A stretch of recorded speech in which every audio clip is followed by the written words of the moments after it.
اچانک باب نمبر 32۔ کیا کر رہی ہو؟ تم ٹھیک نہیں ہو عروا، پلیز بیٹھو یہاں۔ اسے کندھوں سے تھامے وہ اسے بیڈ کی طرف لے آیا۔ مجھے یہاں سے جانا ہے، التجائی کے انداز میں کہتے ہوئے اس نے ذرا آہستہ آواز میں کہا۔ کم آن، حالت دیکھو اپنی، بیٹھو یہاں۔ اپنے کندھے سے اس کے ہاتھ ہٹاتے ہوئے وہ خوب آگ بگولا ہونے لگی تھی۔ جانتا ہوں کہ تمہیں میرے دیر سے آنے پہ غصہ ہے، لیکن یقین مانو مجھے ذرا سا بھی پتہ نہیں تھا کہ خالہ یوں اچانک جا سکتی ہیں۔ ان کی تو میں صبح خبر لیتا ہوں۔ کوئی ضرورت نہیں، میں نے ہی انہیں کہا تھا جانے کے لیے، وہ سرجمری سے بولی۔ اس نے سوالیہ نگاہیں لیے اسے دیکھا تو وہ مزید بولی۔ ان کا نواسا ہوا ہے، جانا ضروری تھا۔ وہ اسے بغور دیکھتا رہ گیا، آخر کچھ دیر توقف کے بعد بولا، کیا کھاؤ گی بتاؤ؟ کچھ نہیں، مجھے میرے کمرے میں جانے دو پلیز۔ خود کو ضبط کرتے ہوئے تھوک نکلتے ہی وہ التجائیہ انداز میں بولی۔ صاف اندازہ ہو رہا تھا کہ وہ شدید غصے میں ہے۔ یہ بھی تمہارا ہی کمرہ ہے، ایزی ہو جاؤ۔ اس نے قدرے نرمی سے ذرا ٹھوس لہجے میں زور دے کر کہا تو وہ لم بھیجتے غصے سے اسے دیکھتی رہ گئی۔ جیسے ہی دروازے پہ دستک ہوئی، اس کی نظروں کا زاویہ دروازے کی جانب ہوا۔ تیمور ہاتھ میں دوائی کا شاپر لیے کھڑا تھا۔ تیمور کو وہاں دیکھ کر عروہ کو اور حیرت ہوئی۔ دونوں ہی سمجھ چکے تھے کہ اسے تیمور کو وہاں دیکھ کر اچھا نہیں لگا۔ یہ دوا، وہ اتنا ہی بول سکا تھا، تبھی عادل نے آگے بڑھ کر اس کے ہاتھ سے شاپر لیا۔ بہت شکریہ۔ اچھا تم جاؤ، صبح ملتے ہیں، اپنا خیال رکھیے گا۔ جاتے جاتے وہ واپس مڑا اور اندر نگاہ ڈال کر ذرا اونچی آواز سے بولا تو عروہ نے منہ بسوڑ کر اسے دیکھا۔ عادل نے آنکھوں کے اشارے سے اسے جانے کے لیے کہا تو وہ معنی خیز انداز میں شرارت بھرے لہجے میں مسکرایا۔ Have a good night. اچھا میرے باپ، وہ تیکھی نگاہیں لیے عاجز بھرے لہجے میں بولا۔ یہ تمہارا فون، میڈم کی کال آ رہی تھی۔ اس نے جھٹ سے فون اس کے ہاتھ سے پکڑا اور اس منہ بسوڑ کر اسے دیکھا۔ ہنستے ہنستے تیمورہ وہاں سے جا چکا تھا، اب کہ وہ کمرے کی جانب آیا جہاں وہ اپنے ہاتھوں کی انگلیاں غصے سے مسل رہی تھی۔ کیا کھاؤ گی بتاؤ؟ اس نے اب یہ دوسری مرتبہ پوچھا تھا۔ جواب ندارد، کن پٹی پہ ہاتھ رکھے وہ ماتھے کو کھجانے لگی تھی۔ کچھ بھی جو تمہیں پسند ہو میں بنا لاتا ہوں۔ اچھا واقعی؟ وہ ہمیں سکیرے اس نے طنز بھری نگاہیں لیے اسے دیکھا۔ ہاں واقعی، بتاؤ تو میں سب بنا لیتا ہوں، تم کہو کیا کھاؤ گی؟ زہر لا دو گے؟ زہر آلود لہجے میں وہ بولی جس پہ اس کی آنکھیں پھیل سی گئیں۔ اب اسے بھی غصہ آنے لگا تھا مگر اس نے خود کو ضبط ہی کیے رکھا۔ اپنے خشک لبوں پہ زبان پھیرتے ہی اس نے تھوک نکلا اور خود کو پرسکون کیا۔ ہاں ابھی لے کر آتا ہوں، شرط یہ ہے کہ تم کھا لو گی؟ عروہ نے آئی برو اچکا کر اسے دیکھا جو بڑی ہی دیدہ دلیری سے یہ بول رہا تھا۔ اس سے پہلے وہ کچھ بولتی عادل کا فون بجا۔ جی موم، سب ٹھیک ہے، میری بات کرواؤ اسے۔ عادیہ نے قدرے برہمی کا اظہار کیا۔ اس نے فون کان سے اٹھایا اور اس کے سامنے کیا۔ وہ فون پکڑنے سے بھی نہ لاتی، تبھی اس نے ملتجی نگاہیں لیے اسے دیکھا تو چاروں نظار اسے فون پکڑنا ہی پڑا۔ جی میں ٹھیک ہوں، آپ پریشان نہ ہوں۔ کیوں پریشان نہ ہوں عروہ؟ اسے اپنی ذمہ داری کا احساس ہونا چاہیے۔ رات کے 11 بجے گھر آ رہا ہے، صبح میں خود آتی ہوں کراچی۔ نہیں اس کی ضرورت نہیں آپ، اس نے سرعت سے کہا۔ عادل آنکھوں کو سکیڑے سمجھنے کی کوشش میں تھا، تبھی اس نے فون کان سے ہٹا کر اسے کندھے اچکا کر دیکھا تو وہ چپ چاپ وہاں سے چلتا بنا۔ وہ کچن میں آیا اور اس کے کھانے کے لیے کچھ بنانے لگا۔ اسے چاولوں کی کھیر تو بہت پسند ہے۔ اس کے ذہن میں کسی کے الفاظ گھومے تھے، تبھی وہ نیم انداز میں مسکرایا اور چاولوں کی کھیر بنانے میں جٹ گیا۔ دوسری طرف وہ عالیہ سے محو گفتگو تھی۔ عروہ، اپنے بیٹے کے بہاف میں تم سے معافی مانگتی ہوں، میں اسے سمجھاؤں گی آج کے بعد ایسا نہیں ہوگا۔ وہ چپ چاپ خاموشی سے ان کی ساری باتیں سنتی جا رہی تھی۔ جانتی ہو وہ تمہیں لے کر سنجیدہ ہو رہا ہے اور مجھے اس بات کی خوشی ہے کہ میرا بیٹا تم میں انٹرسٹ لے رہا ہے۔ عالیہ کی یہ بات اسے گہری پریشانی میں مبتلا کر گئی تھی۔ جانتی ہو آج شوٹنگ کے دوران کیا ہوا؟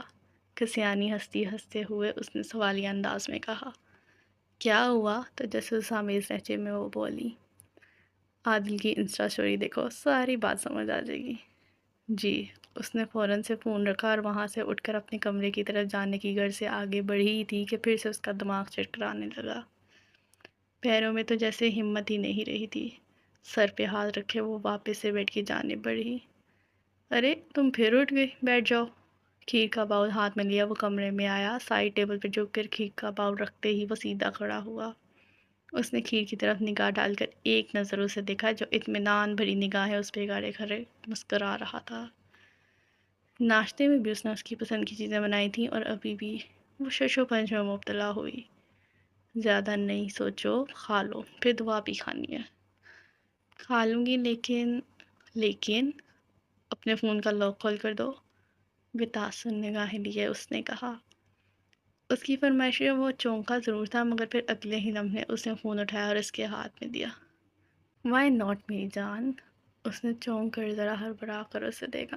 پاس ورڈ ہے، تیمور کے پاس زیادہ تر ہوتا ہے، اسی نے لگایا۔ اگلے ہی لمحے اس نے اس کا تجسس دور کیا۔ بنا کچھ کہے اس نے پاس ورڈ ٹائپ کیا اور ڈائریکٹ اس کی انسٹاگرام سٹوری پہ گئی۔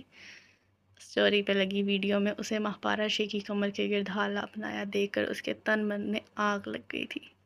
وہ خود کی حالت کو سمجھنے سے قاصر تھی کہ آخر ماہ پارہ کو اس کے اتنے قریب دیکھ کر اسے کیوں برا لگ رہا ہے، اور عالیہ آنٹی نے یہ سب دکھانے کے لیے اسے انسٹا سٹوری دیکھنے کا کہا تھا۔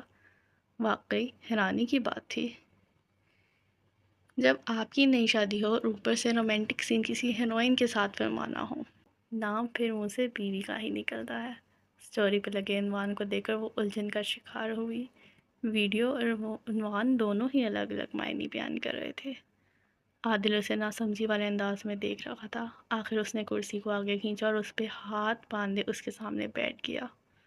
وہ موبائل میں کیا ٹٹولنا چاہتی تھی، یہ سوال اس کے دماغ کو الجھا رہا تھا۔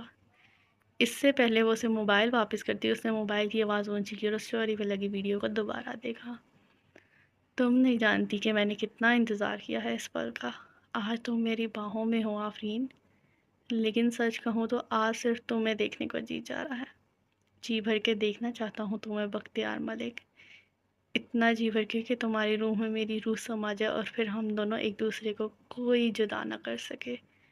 لیکن ایک وعدہ کرو مجھ سے، کچھ بھی ہو جائے، چاہے دنیا ادھر کی ادھر ہو جائے، تم مجھ سے کبھی دور نہیں ہوگی۔ وعدہ کرو اجوا، وعدہ کرو مجھ سے۔ اپنے شوٹنگ پہ کہے الفاظ اس کے کانوں میں بھی گونجے تھے۔ اس نے سرعت سے آگے بڑھ کر اپنا موبائل اس کے ہاتھ سے لیا۔ یہ سب اس کا دماغ معاف ہو کر رہ گیا تھا۔ اس نے فوراً سے اپنے انسٹا اکاؤنٹ کی نوٹیفیکیشن پہ نظر ڈالی جہاں اسے مختلف ریلز، پوسٹ اور سٹوری پہ مینشن کیا گیا تھا۔ یہ سب تیمور نے کیا ہوگا، تم چھوڑو اسے، کھانا کھاؤ۔ وہ بخلایا سا تھا۔ بنا آنکھوں کو جھپکائے وہ اسے دیکھتی چلی جا رہی تھی جبکہ وہ اسے برابر نظریں چرانے لگا تھا۔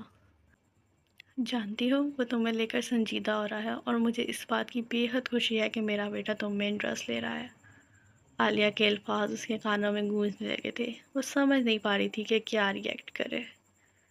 اور واہ، اس نے اس کا نام لیا لیکن وہ تھی کہ بنا آنکھوں کو جھپکائے اسے دیکھتی جا رہی تھی۔ آخر وہ خود ہی آگے بڑھا اور کھیر کا باؤل ہاتھ میں لیے باؤل میں چمچ ہلاتے ہوئے کھیر کو ٹھنڈا کرنے لگا۔ کھیر کا ایک چمچ بھر کر اس نے اس کے سامنے کیا تو چاروں ناچار اس نے منہ کھولا اور کھیر کھانے لگی۔ جیسے جیسے وہ اسے کھیر کھلا رہا تھا اس کے اندر آنسوؤں کا سیلاب امٹنے لگا جس سے اسے حلق بھاری ہو گیا۔ آنکھیں آنسوؤں سے بھر گئی تھیں۔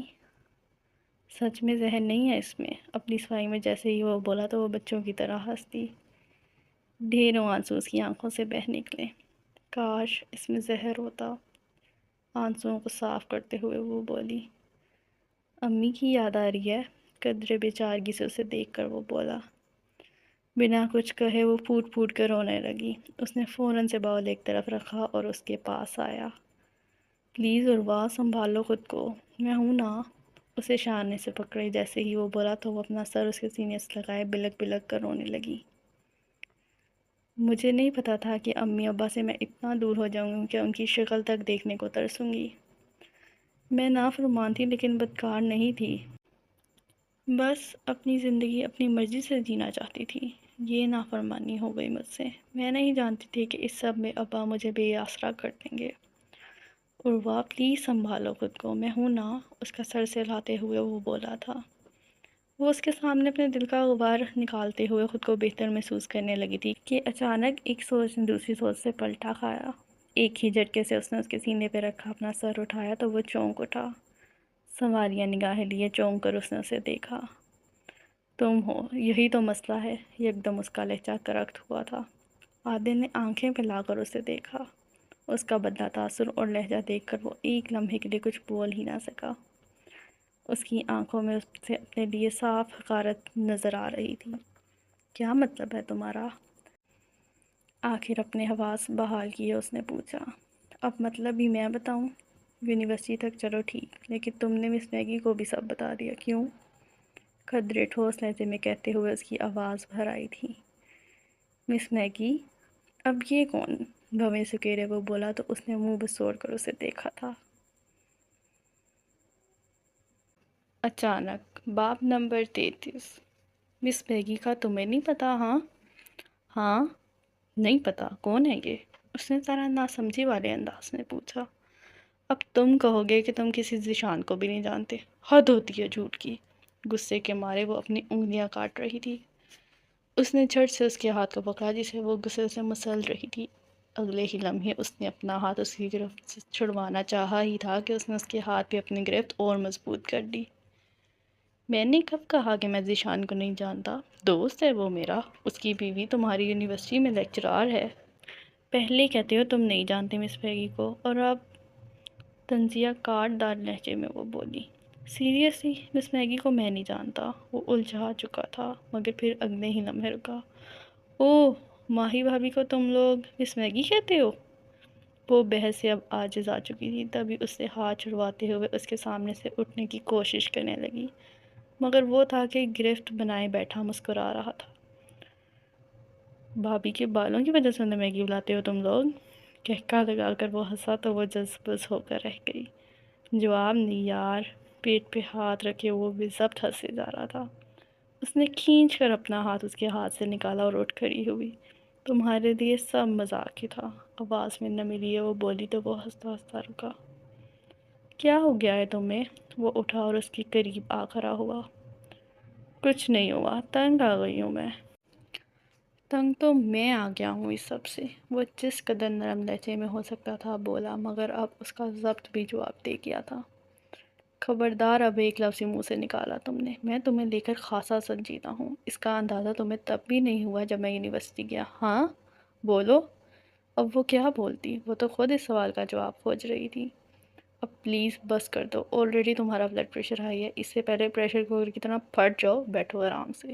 کندھوں سے پکڑ کے وہ جیسے ہی بولا تو اس نے اپنے کندھے سے اس کے ہاتھ پیچھے کیا اور اس سے تھوڑا دور ہوئی۔ اس کی حالت دیکھ کر مقابل کے چہرے پہ دل فریب مسکان ابھری تھی۔ آفیشل ہسبینڈ میں تمہارا؟ چلتے ہوئے وہ ڈریسنگ ٹیبل کی جانب آیا، دوائیوں کے شاپر سے انجیکشن اور سرنج نکالتے ہوئے بھرنے لگا۔ یہ سب کیا کرنا چاہ رہے ہو تم؟ اس کی آنکھیں خوف کے مارے پھیل سی گئی تھیں۔ سرنج میں انجیکشن بھرتے ہی وہ مڑا اور اس کی جانب آیا۔ اس کی خوف سے دوچار آنکھیں اور حالت سے وہ خاصا لطف اندوز ہو رہا تھا۔ وہ آگے بڑھتا جا رہا تھا تو وہ قدم پیچھے کی جانب کھسکاتے ہوئے اسے دور جا رہی تھی کہ اس نے ایک ہی جھٹکے میں اس کا بازو پکڑا۔ کیا کر رہی ہو تم؟ کیا کرنا چاہ رہے ہو؟ بدتمیزی ہے یہ، چھوڑو میرا بازو۔ وہ بولتی چلی جا رہی تھی اور وہ لاپرواہی سے نیم انداز میں مسکراتے ہوئے اس کی آستین اوپر کیے جا رہا تھا۔ اس سے اپنا بازو چھڑوانے کی وہ حتی المقدور کوشش کر رہی تھی، لیکن مقابل کی گرفت سے نکلنا خالہ جی کا گھر نہیں تھا۔ آخر وہ جم میں ویٹ لگاتا تھا، وہ معصوم جان آخر کتنا اس سے لڑ سکتی تھی۔ اس نے سرعت سے انجیکشن اس کی بازو میں لگایا تو اس کی ٹیس اٹھ گئی۔ کیا ہے یہ؟ خوف کے مارے اس کی ریڑھ کی ہڈی میں سنسناہٹ دوڑ گئی تھی، جبکہ وہ اس کی کیفیت سے خوب لطف اندوز ہو رہا تھا۔ کیوں؟ زہر چاہیے تھا نا تمہیں؟ بس وہی تھا اس میں تمہارے ہر دکھ درد کا علاج۔ وہ دبے دبے انداز میں مسکرایا تو وہ حواس باختہ ہو کر رہ گئی۔ سچ سچ بتاؤ کیا تھا اس میں؟ اس کی طبیعت بگڑنے لگی تھی۔ کن پٹی پہ ہاتھ رکھے وہ دوبارہ سے بے ہوش ہونے والی ہی تھی کہ وہ کہکا لگا کر ہنسا۔ ارے تم تو مجھ سے بھی بڑی ایکٹر ہو، ایزی ہو جاؤ مسز، تمہارے بخار کو کنٹرول کرنے کے لیے تھا۔ وہ جب ہی بے ہوش ہونے والی تھی اس نے فوراً سے اپنے حواس بحال کیے۔ آنکھیں آنسوؤں سے بھر گئی تھیں جس سے اس کا حلق بھاری ہو گیا تھا۔ کچھ کہنے کے لیے اس نے جیسے ہی لب کھولے اس کے حلق سے آواز تک نہ نکلی۔ آخر پیر پٹکتے ہی وہ آنن بھانن وہاں سے نکل گئی۔ کمرے میں آتے ہی وہ پھوٹ پھوٹ کر رونے لگی۔ خوش تکیا اس کے آنسوؤں سے سیراب ہو چکا تھا۔ مذاق بن کر رہ گئی ہوں میں، بلک بلک کر وہ رو رہی تھی۔ تبھی کمرے کا دروازہ کھلا اور نصیب دشمنا وہاں بھی آ دھمکا۔ عروہ مذاق کر رہا تھا یار، پلیز۔ وہ آگے کو جھکا تو اس نے اپنی تکیے میں دیا سر نکالا۔ چلے جاؤ یہاں سے، رندھی آواز میں وہ بولی تھی۔ لیکن کیوں؟ قدرے بیچارگی سے اس نے پوچھا۔ کیونکہ مجھے تمہاری موجودگی برداشت نہیں ہو رہی، لہجے میں کرواہٹ لیے جیسے ہی وہ بولی تو وہ معنی خیز انداز میں ہنسا۔ میری موجودگی یا میرے ساتھ کی موجودگی؟ اس کی ذو معنی بات وہ اچھے سے سمجھ چکی تھی۔ اس نے سرعت سے اپنے آنسوؤں کو صاف کیا جو اس کے گانوں پہ متواتر بہہ رہے تھے۔ تم جس کسی کے ساتھ ہو مجھے کیا؟ اس کی لڑکھڑاتی زبان اس بات کی طرف صاف اشارہ کر رہی تھی کہ اسے فرق پڑتا ہے۔ تو پھر میرا فون کیوں مانگا مجھ سے؟ اور ماہ پارہ کے ساتھ مجھے دیکھ کر جلن کیوں ہوئی تمہیں؟ اس کی آنکھوں میں بغور دیکھے وہ بولا جو اس سے برابر نظریں چلا رہی تھی۔ بولو، کیا بکواس کر رہے ہو تم؟ مجھے کیوں جلن ہوگی؟ فضول۔ وہ رخ موڑے کھڑے ہو گئی تو وہ سرعت سے آگے بڑھا اور اسے شانوں سے پکڑتے ہوئے خود کے قریب کیا۔ اس کی کھلی زلفوں کے محور میں وہ محو ہونے لگا تھا تو دوسری طرف اس کا حال بھی کچھ الگ نہیں تھا۔ اس کی قربت کا لمس محسوس کرتے ہوئے وہ خود پہ اپنا اختیار کھو رہی تھی۔ سانسوں کی اس بے ترتیبی کو عادل اچھے سے محسوس کر رہا تھا۔ کل رات جو روپ اس کا وہ دیکھ چکا تھا، اس کے بعد خود کو اس کے حصار سے نکالنا اس کے بس سے باہر تھا۔ جانتی ہو عروہ، عادل خان تمہارے عشق میں پاگل ہو چکا ہے۔ میری ادھوری ذات کو مکمل ہونے کے لیے تمہاری ضرورت ہے۔ تمہاری ضرورت ہے مجھے عروہ۔ وہ اپنے ہوش کھونے بیٹھا تھا۔ اس کی وارفتگی دیکھ کر وہ محبود ہو کر رہ گئی۔ اس کا اقرار سن کر اس کا پورا وجود لرز گیا۔ کپ کپی سی طاری ہونے لگی تھی اس پہ۔ عادل کو کہیں تم سے محبت؟ اس کے ذہن میں رابی کے الفاظ گونجے جو اس نے اسے کہے تھے، لیکن اس نے اس کے کہے کی ہی مذمت کر دی تھی۔ لیکن ابھی عادل کے منہ سے سب سن کر اس کی سانس ساکت ہو کر رہ گئی۔ اس کی حالت دیکھ کر اس پر دیوانگی چھانے لگی تھی کہ اچانک عروہ نے اپنی بند آنکھوں کو کھولا اور اس سے دور ہٹی۔ وہ جو اپنی بدحواسی میں مبتلا ہوا تھا ہوش میں اچانک آیا۔ یہ سب غلط ہے، اپنی سانس کو بحال کیے وہ بولی تھی۔ آواز میں لرزش صاف محسوس کی جا سکتی تھی۔ کیا غلط ہے؟ وہ آگے کو بڑھا۔ یہ سب کچھ غلط نہیں ہے، نکاح میں ہو تم میرے، تفہیمی انداز میں وہ بولا تھا۔ میں یہ سب نہیں چاہتی، قدرے بے حسی سے وہ بولی تھی۔ کیوں؟ وہ الجھا۔ میرے یہاں آنے کا مقصد کچھ اور تھا، نہ جانے تم کہاں سے آ گئے بیچ میں۔ دل کو مٹھی میں کیے اس نے بولنے کی ابھی اس کی بات مکمل ہوئی نہیں تھی کہ وہ سر پکڑ کر رہ گیا۔ دیکھو عادل، میں تمہیں ہرٹ نہیں کرنا چاہتی، لیکن پلیز مجھے میری پڑھائی پر فوکس کرنا ہے۔ نہیں پڑھنا تمہارے عشق میں، یہ سب کام فضول کے ہیں، پلیز۔ اس نے ملتجی نگاہیں لیے کہا تھا۔ اس سے پہلے وہ مزید کچھ بولتی، عادل نے ہاتھ کے اشارے سے اسے مزید کچھ بھی بولنے سے منع کیا۔ اس کی زبان پہ آئے الفاظ اس کے منہ میں ہی رہ گئے تھے۔ بس، بہت بول چکی تم، اور بہت سن لیا میں نے۔ وہ خوب جھنجھلایا تو وہ گھبرا گئی۔ کیا چاہتی تھی تم؟ ہاسٹل میں رہنا نا؟ ہاں۔ وہ خاصا جذباتی ہوا۔ عادل تم، اس نے بات کرنے کی کوشش کرنا چاہی لیکن وہ تھا کہ آپ اس سے باہر ہو گیا تھا۔ چپ، ایک دم چپ۔ تمہیں عادل خان فضول لگتا ہے نا تو میں تمہیں ہرگز مجبور نہیں کروں گا ایک فضول آدمی کے ساتھ گزارا کرنے پہ۔ عادل، میں نے تمہیں فضول نہیں کہا، کیا ہو گیا ہے تمہیں؟ کیا ہوا؟ فکر ہو رہی ہے پڑھائی کی؟ ہاں تو بے فکر ہو، تمہاری پڑھائی کا سارا خرچہ اٹھاؤں گا، لیکن تمہیں خود سے باندھ کر کبھی نہیں رکھوں گا، سمجھی؟ کہتے ہی وہ جانے لگا تو وہ بولی، کیا مطلب؟ سہمتے ہوئے اس نے پوچھا۔ کیوں؟ کس بات کا ڈر ہے؟ یہی تو چاہتی ہو نا تم، تو بس وہی کروں گا میں۔ اس کی دو معنی باتیں کیا معنی بیان کری تھی، کچھ کچھ اس کی سمجھ میں آ رہا تھا۔ عادل، میری بات۔ پیر پٹکتے ہی وہ وہاں سے نکل گیا تو وہ لب کاٹ کر رہ گئی۔ وہ اس کے ساتھ تعلق استوار کرنا چاہتا تھا لیکن اس نے ایسے جیسے دھتکارا۔ وہ کوئی عام بات نہیں تھی۔ پوری دنیا اس پہ مرتی تھی، سارے جہاں کی لڑکیاں اس کی ایک جھلک دیکھنے کے لیے بےتاب رہتی تھیں، اور یہاں وہ اسے سارے کا سارا میسر تھا، لیکن وہ اس کی ناقدری کرے جا رہی تھی۔